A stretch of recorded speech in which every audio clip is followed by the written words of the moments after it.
Hello students, yesterday we started a story named Taro's Reward, and we discussed about a boy named Taro who's a woodcutter. He is very poor. He used to chop woods in the forest to sell out in the market to earn his livelihood, but he could earn a very little amount of money, so that he couldn't fulfill his parents' desire. Even though he is very much thoughtful, he is very much careful about his parents. One day his father desired a cup of sake to warm himself, but he is unable to purchase it for him because that sake is a Japanese drink. It is very much costly. Then at that day he decided to work harder than before. Okay, then what happened? Next morning Taro jumped out of bed earlier than usual and made his way to the forest. What happened next morning? He jumped out from his bed, means he woke up early in the morning, earlier than usual days, and he went to the forest. He chopped and cut as the sun climbed, and he started chopping the wood harder than before as the sun climbed. Soon he was so warm that he had to take off his jacket, and just because of that hard work, he started feeling very much warm. So he took off his jacket. His mouth was dry and his face was wet with sweat. He was sweating also because of that.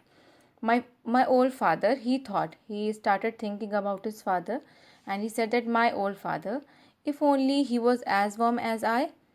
Then he started thinking that as right now I am feeling warm, so I wish he will also feel as warm as I am feeling right now.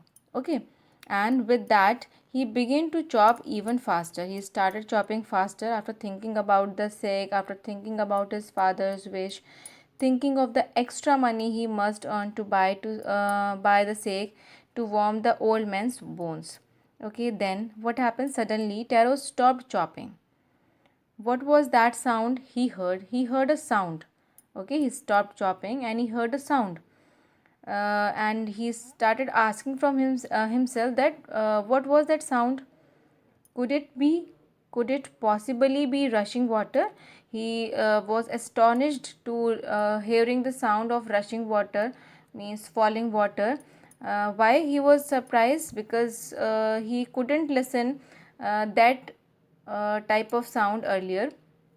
So Taro could not remember ever seeing or hearing a rushing stream in that part of forest.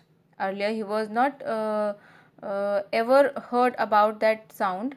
He was thirsty also, so the axe dropped out of his hands and he ran in the direction of sound. He started running towards the sound. Okay, what we understood in these two paragraphs, again I'm telling you, he decided to work hard because he wanted to purchase that sake for his father. Next day he woke up early and went to the forest to chop wood. Suddenly he heard the sound of falling water. He perplexed, means he astonished, he surprised, it surprised him as there was no river here earlier. Since he was also thirsty, he followed the sound of water. Soon he found a waterfall behind the rock. Even though before the time he didn't see, he never seen that waterfall at that portion, at that area of forest, but at that day, after rushing towards the sound, he find a waterfall behind the rock. Then what happened next, we'll come to know in our next video. Okay, thank you.